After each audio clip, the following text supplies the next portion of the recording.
Out of ഫാഷനായ ചുരിദാറൊക്കെ cut ചെയ്ത് നമുക്ക് എങ്ങനെ ഒരു ട്രെൻഡിങ് സ്റ്റൈലിലാക്കാന്ന് നോക്കാൻ പോകുന്നത്. ഇതിപ്പോ ഒരു പഴയ ചുരിദാറായിരുന്നു. അതിന്റെ മേൽ പോർഷൻ, അതായത് നമ്മുടെ ടോപ്പിന്റെ ബോഡി പോർഷൻ ഞാൻ ഇവിടേക്ക് എടുത്തിട്ടുണ്ട്. പിന്നെ ഒരു പട്ടിയാല പോലത്തെ പാന്റ് ആയിരുന്നു, അതിലെ വെട്ടിട്ട് നമ്മൾ ഇവിടെ ഇങ്ങനെ ബോട്ടം കൊടുത്തിട്ടുണ്ട്. ഈ സൈഡിൽ നോക്കി കഴിഞ്ഞാൽ ഒരു ട്രയാങ്കിൾ ഒക്കെ കൊടുത്തിട്ടുണ്ട്. അത്യാവശ്യം വലിയ മോശമില്ലാണ്ട് കിട്ടിയിട്ടുണ്ട്. പിന്നെ ഞാൻ ഇവിടെ ഇങ്ങനെ ഒന്ന് ഷേപ്പിന് വേണ്ടിയിട്ട് ഒരു കുഞ്ഞു ബെൽറ്റ് കൂടെ ആഡ് ചെയ്തിട്ടുണ്ട്. അപ്പോൾ ഇതാണ് അതിന്റെ മൊത്തത്തിലൊരു ലുക്ക്. അപ്പം നമുക്ക് ഇതെങ്ങനെയാണ് ചെയ്തിരിക്കുന്നതെന്ന് നോക്കാം.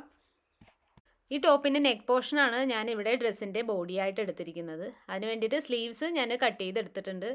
അതുപോലെ എനിക്ക് ആവശ്യമുള്ള ബോഡി ലെങ്ത് കഴിഞ്ഞിട്ട് ബാക്കിയുള്ള ഭാഗം ഞാനിങ്ങനെ കട്ട് ചെയ്തിട്ടുണ്ട്.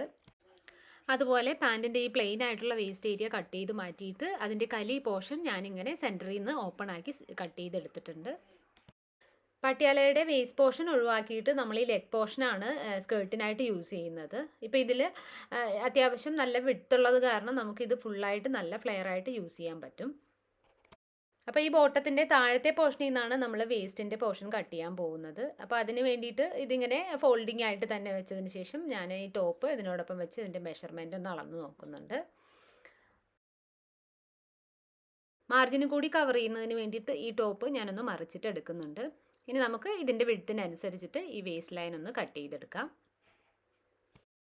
ഫ്ലെയർ ബാലൻസ് ചെയ്യാൻ വേണ്ടിയിട്ട് നമുക്ക് ഈ സൈഡിൽ നിന്ന് സെൻറ്ററിലേക്ക് കുറച്ചൊന്നിങ്ങനെ ഡീപ്പാക്കിയിട്ട് ഇങ്ങനെ ഒരു കർവ് ഷേപ്പിലേക്ക് മാർക്ക് ചെയ്ത് കട്ട് ചെയ്തെടുക്കാം.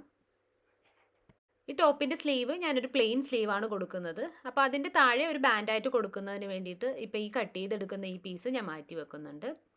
ഇനി നമ്മൾ കട്ട് ചെയ്തെടുത്തിരിക്കുന്ന ഈ ഫ്ലെയർ പോർഷൻ ഞാൻ ഈ ഒരു ബോഡിയോടൊപ്പം അറ്റാച്ച് ചെയ്ത് സ്റ്റിച്ച് ചെയ്ത് കൊടുക്കുന്നുണ്ട്. ഈ ടോപ്പിൻ്റെ ബേസ് ലൈനിൽ ഫ്രണ്ടിലും ബാക്കിലും ഈ 2 ടക്കുകളോടി കൊടുത്തിട്ടുണ്ട്. ഇനി നമുക്ക് സ്കേർട്ട് ഇതിനോടൊപ്പം അറ്റാച്ച് ചെയ്തെടുക്കാം. ഈ ടോപ്പിൻ്റെ താഴത്തെ ഈ ഫ്ലെയർ ഭാഗത്ത് നിന്ന് കട്ട് ചെയ്തിരിക്കുന്ന പീസിൽ നിന്ന് ഒരെണ്ണം ഞാനിങ്ങനെ സൈഡെല്ലാം ഓപ്പൺ ആക്കി എടുത്തിട്ടുണ്ട്. ഇനി അതിൽ നിന്നാണ് നമ്മൾ സ്ലീവ്സ് കട്ട് ചെയ്യാൻ പോകുന്നത്. 10 ഇഞ്ച് നീളത്തിൽ ഒരു നീ ലെങ്ത് സ്ലീവ്സാണ് ഞാനിവിടെ കൊടുക്കുന്നത്. അപ്പോൾ അതിന് വേണ്ടിയിട്ട് ഞാനിവിടെ സ്ലീവ്സ് കട്ട് ചെയ്തെടുക്കുന്നുണ്ട്. പിന്നെ ബോർഡറായിട്ട് കൊടുക്കുന്നത് പാൻറ്റിൻ്റെ ബോട്ടത്തിൽ നിന്ന് എടുത്തിരിക്കുന്ന ആ ഒരു തിക്കായിട്ടുള്ള ബാൻഡാണ് അറ്റാച്ച് ചെയ്യുന്നത്. ഇത് സ്ലീവ്സിനോടൊപ്പം സ്റ്റിച്ച് ചെയ്തതിന് ശേഷം ഇങ്ങനെ പുറത്തേക്കാണ് ഫോൾഡ് ചെയ്തിരിക്കുന്നത്. എന്നിട്ട് സപ്പോർട്ടിങ്ങിനായിട്ട് ഞാൻ സെൻറ്ററിലും ഒരു സ്റ്റിച്ച് കൊടുത്തിട്ടുണ്ട്.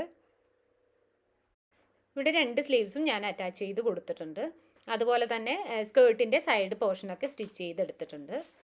ഇപ്പോൾ പട്ടിയാല ബോട്ടം കട്ട് ചെയ്തെടുക്കുന്ന സമയത്ത് അതിൻ്റെ ഈ ക്രോച്ച് ഏരിയയിൽ വന്നിരിക്കുന്ന സ്ട്രൈറ്റ് കട്ടാണിത്. ഇത് വേണ്ടെങ്കിൽ നമുക്ക് ഇങ്ങനെ സ്ട്രൈറ്റ് ആയിട്ട് ഒരു സ്റ്റിച്ച് ചെയ്ത് കൊടുത്ത് നോർമൽ ഫ്ലെയർ പോലെ ചെയ്യാം. അല്ലെങ്കിൽ ഈ താഴ്ഭാഗത്ത് ഇങ്ങനെ നമുക്കിങ്ങനെ ഫോൾഡ് ചെയ്തിട്ട് അവിടെ ഇങ്ങനെ ഒരു ഓപ്പണിംഗ് പോലെ വെക്കാം. ഞാനിവിടെ എന്തായാലും ഒരു ഓപ്പണിംഗ് പോലെ വെക്കുകയാണ് ചെയ്യുന്നത്. അപ്പോൾ കുറച്ചുകൂടി ഒരു ഭംഗി ഉണ്ടാവും. ഇവിടെ 2 വശത്തുള്ള ആ ഒരു ഓപ്പണിങ് ഇങ്ങനെ ഞാൻ ഫോൾഡ് ചെയ്ത് സ്റ്റിച്ച് ചെയ്തിട്ടുണ്ട്. അതുപോലെ തന്നെ താഴെയും ഫോൾഡ് ചെയ്ത് സ്റ്റിച്ച് ചെയ്തെടുത്തിട്ടുണ്ട്. ഇപ്പോൾ നമ്മുടെ ടോപ്പ് ഇവിടെ റെഡി ആയിട്ടുണ്ട്.